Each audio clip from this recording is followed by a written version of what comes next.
Hey, Snowman! Davy Morey, the kid with the sleepy eyes and the sticky brain, was calling Adam. They had a couple of classes together, and whenever Davy saw him, it was, Hey, Snowman! Adam couldn't figure the kid out. Maybe he wanted to be friends, but all he talked about was snow, and he was at it again. How cold is snow? He asked. If you hold snow in your hand, how long does it take to melt? How high does it pile up? Adam held his hand over his head as high as he could reach. Baloney, Haoli boy! Believe it or not, I don't care. Would you believe 10 feet of snow? So how could you get out of your house? You climb out the upstairs window. You're a straight-faced Haoli liar. Davy walked away. Later that day, Adam saw Davy again. Well, he didn't see him until Davy smashed him into the hall. Out of my way, Haoli boy! And he was gone, hit and run. Is that the Hawaiian way of being friendly? Adam yelled after him. Davy came right back and challenged him to a punching contest. Adam was bigger than Davy and heavier. Not a good idea, Adam said. Afraid to take a punch? Davy said, and punched him. No warning, nothing. Punched him hard. Adam rubbed his shoulder. You're a real jerk. Not correct behavior.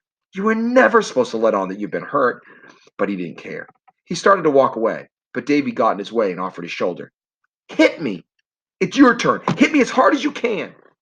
Adam's father always said, what made a throw and a punch was the follow through.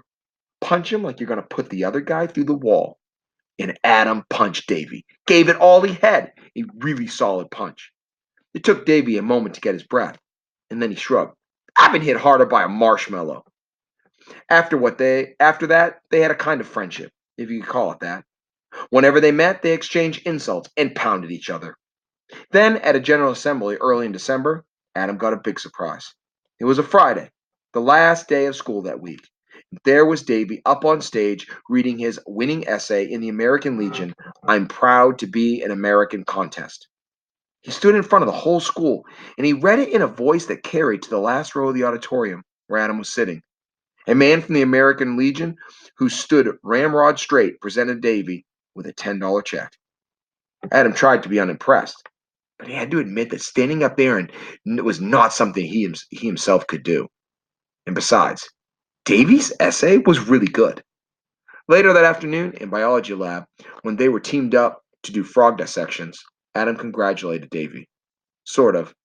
That's some voice you got, he said. Have you thought about a career calling in pigs? Davy swung, Adam ducked, and they ended up horsing around till the teacher got fed up and put them at the opposite sides of the room.